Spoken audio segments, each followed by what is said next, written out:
Yesterday morning, as I was scrolling through Twitter, I saw a post by Son of Baldwin apologizing for giving space to a fellow activist. Now, I was kind of confused about this because usually this is sort of a good thing, but it turns out that person who confessed was actually a white woman named Jessica Krug. Now, immediately I knew that I had to figure out what was going on with the story. So I figured I would go ahead and fill you in with some of the details. We will actually read Jessica's Medium article, and then we'll go ahead and look at some of the responses that we received in the comment section on the post that we made yesterday, and then I will share my thoughts below on today's episode of LLAG News. Alright, so who the hell is this person? Well, Jess La Bombera, or Jess La Bombera, there's like two different variations that she uses interchangeably, I guess. Jess Krug, as we'll call her, because that's her actual name, is a self-described activist and a tenured professor at George Washington University who specializes in African and Caribbean history, which means not only did she deceive the people in her inner circle, her friends, but also the institutions that she worked for, the companies and the organizations that signed her checks, the programs and the scholarships that she won based largely or in part because of her supposed identity, the publishing companies that worked on her book, the followers and the fans who supported her work with their attention and their money, and all the people whose opportunities she took away because she was a white woman from Kansas who wanted to escape.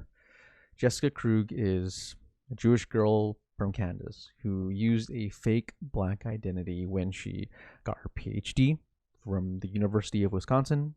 She used that identity when she published 3 academic papers. She used that identity when she taught a number of courses, including topics in African history, Africans in the making of the Atlantic world, Caribbeans on the move, and Africa and the African diaspora.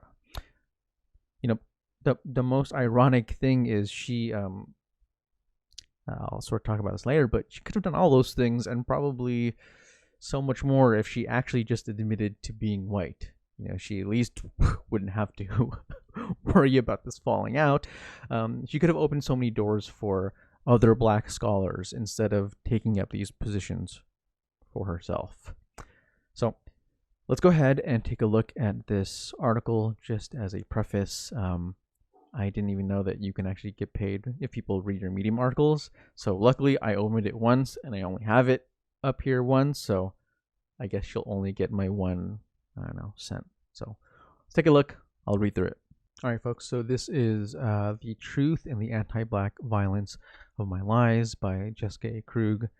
This was posted yesterday on Medium. This is a quick 5-minute read, so let's go ahead and check it out.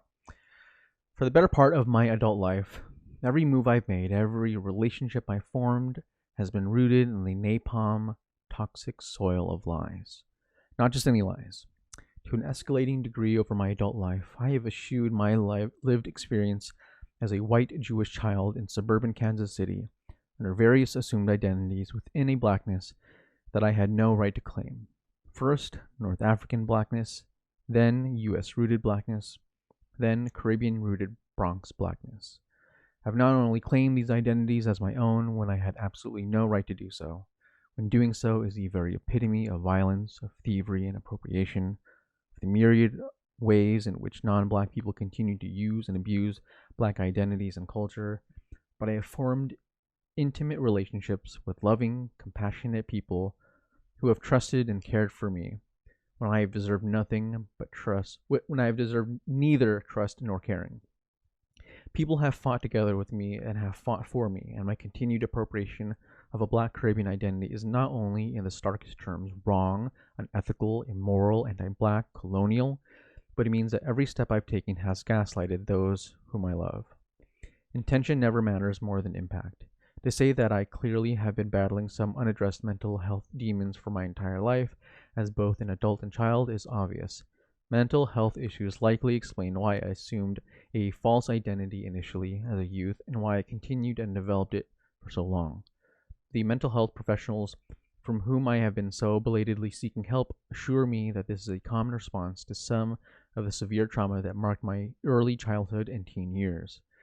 But mental health issues can never, will never, neither explain nor justify, neither condone nor excuse that, in spite of knowing and regularly critiquing any and every non-black person who appropriates from black people, my false identity was crafted entirely from the fabric of black lives, that I claimed belonging with living people and ancestors to whom and for whom my being is always a threat at best, and a death sentence at worst. I am not a culture vulture. I am not a culture vulture. I am a culture leech. Wow. I have thought about ending these lies many times over the years, but my cowardice was always more powerful than my ethics. I know right from wrong. I know history. I know power. I am a coward. I am a coward.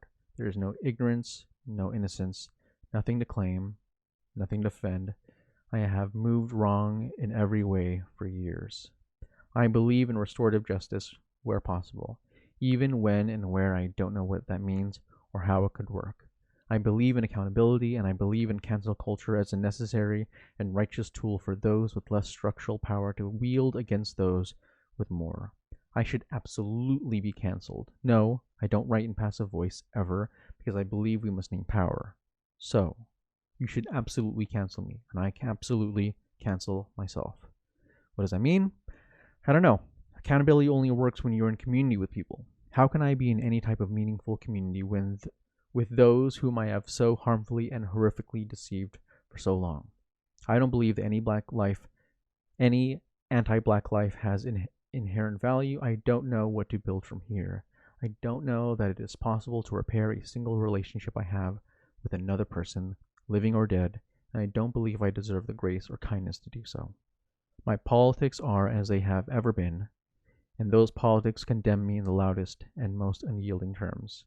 I have built my life on a violent anti-black lie, and I have lied in every breath I have taken. There are no words in any language to express the depth of my remorse. But then again, there shouldn't be. Words are never the point. The wrath of all whom I have harmed, individually and collectively, will never erase the harm I've done. Pain and trauma, injustice and violence aren't algebra, and there's nothing to put on the other side of this equal sign but a big, bold void. I don't know how to fix this. I am attempting to lay out a timeline of my deceit, to better understand all whom I have violated and how, and to begin to imagine how to restore, to address, to redress. But I can't fix this. I have burned every bridge and have no expectation that any of my relationships are flame resistant.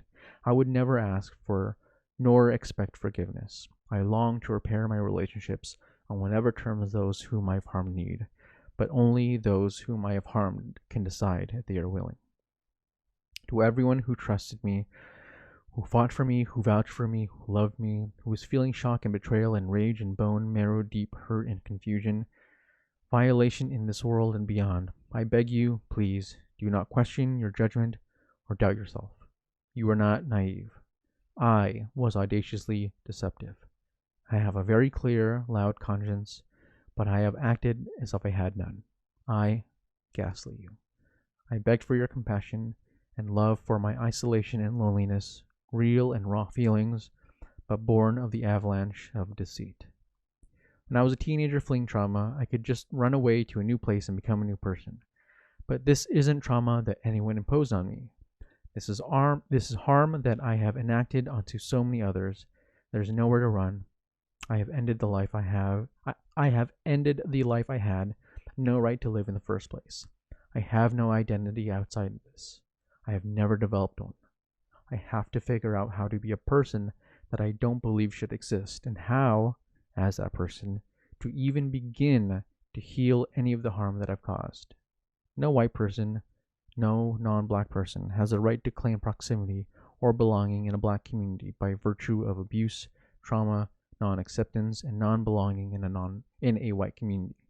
The abuse within and alienation from my birth family and society are no one's burden but my own, and mine alone to address. Black people and black communities have no obligation to harbor the refuse of non-black societies. I have done this. I know it is wrong. and I have done this anyway. I have not lived a double life. There is no parallel form of my adulthood connected to white people or a white community or an alternative white identity. I have lived this lie fully, completely, with no exit plan or strategy. I have built only this life, a life within which I have operated with a radical sense of ethics, of right and wrong, and with rage rooted in black power and ideology with every person, which every person should support, but but to which I have no possible claim as my own. There is no way for me to satisfactorily end this statement. This isn't a confession. It isn't a public relations move. And it damn sure isn't a shield. S. I don't know what that was. There's an S. It is the truth, though. This has 1.3 likes or reactions on Medium. So let's go ahead and see what some of you said in the comment section. All right, so this first one is from Sunny. The fact that Afro-Latinos aren't respected enough in their own communities, quote, too black or not black enough, makes this woman's behavior so much worse than it already is. It's like how white girls get praised for lip injections and box braids, while black women are told their natural hair and bodies are unprofessional and too sexual.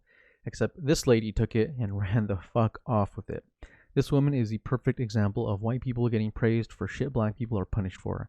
And it would almost be a good social experiment to prove that point if that's why she had done it.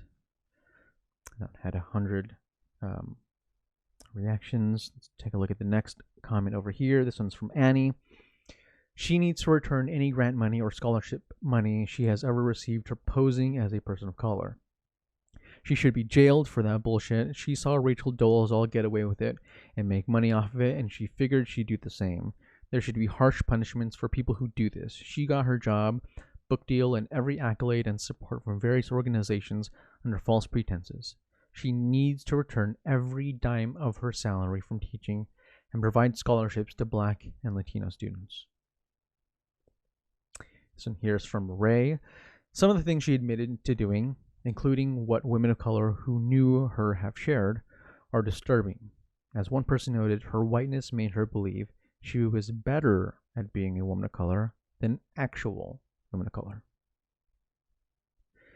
This one here is from Roxanne. I tried hard not to comment on the white Jewish woman pretending to be a black woman for her entire professional career, but this bio about took me out.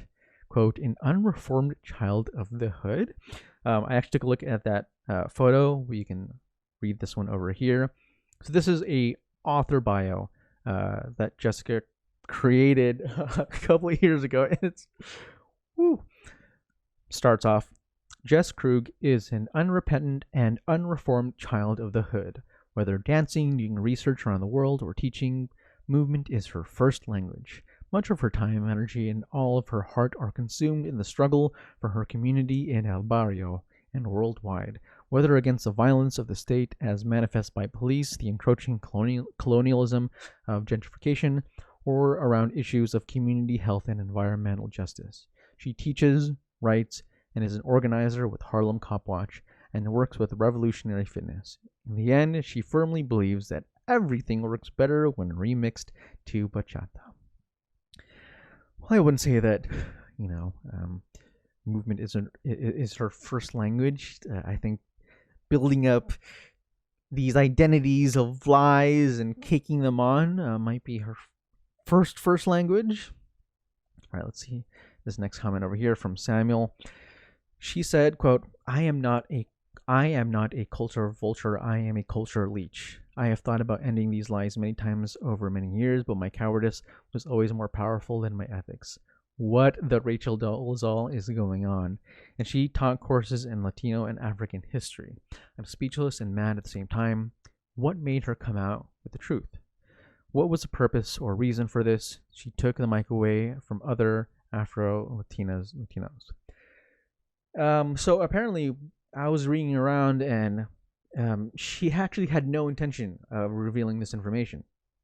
Absolutely none. She would have been totally fine continuing this elaborate lie had it not been for, I believe, a former colleague or a former student who wanted to investigate because they were suspicious that she might have been a white woman. So I guess he asked around, and maybe they were talking to either previous employers or somebody who maybe was for sure able to verify whether or not she is a white woman.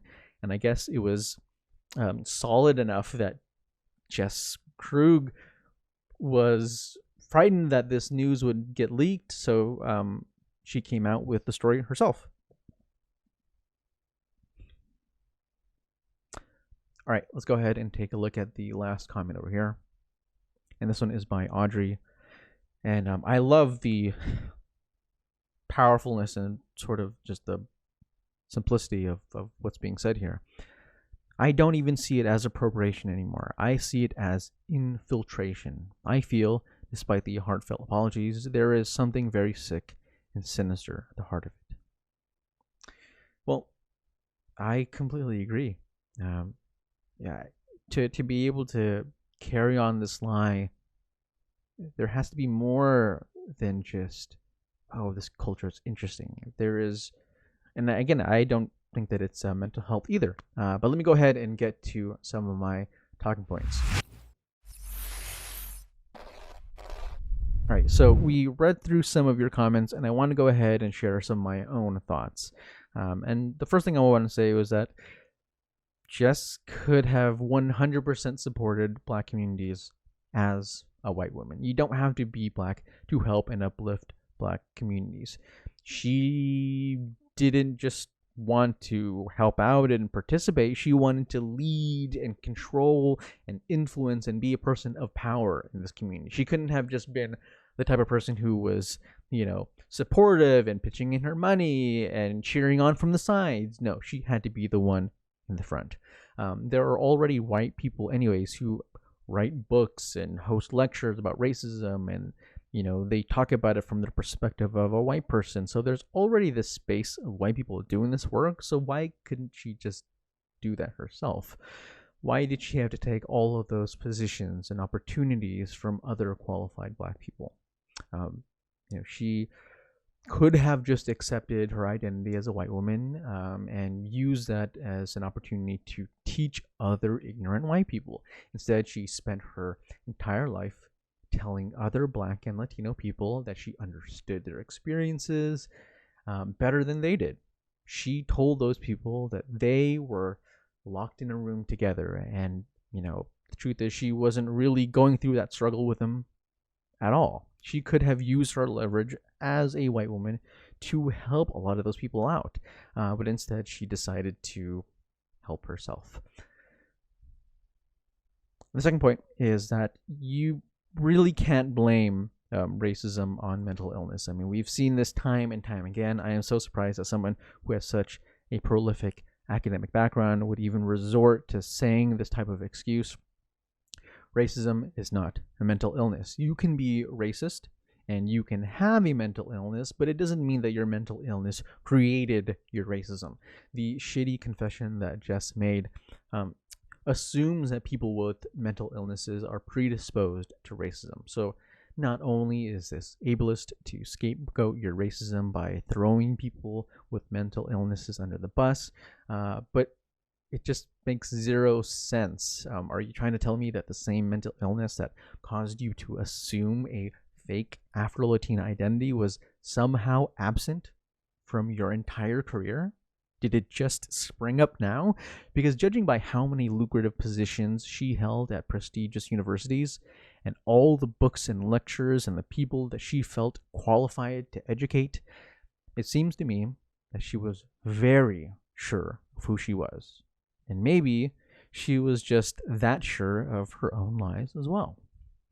And my last point is that, unfortunately, the identities of people of color, especially Black people, especially Black and brown people, are treated like costumes and cultural experiences. People like Jess and Rachel Dolezal refuse to confront their own white identities. And instead of interrogating themselves and understanding the depths of their identity, which many people of color do in order to discover themselves, Rachel and Jessica chose to abandon their racial responsibilities, aka As a white woman, she should have been educating her peers. That's her lane, while they appropriated someone else's culture. So, while many people of color have to endure a lifelong process of self hatred and self love and, the general evolution of your identity and just growing as a person of color, Jessica just picked up a couple hairstyles and some cultural pieces and just created a character. Despite all the publications she's written for all the classes she's taught, all the people she tried to educate on behalf of African history, Jess La Bombera or La Bombera will never understand that being a person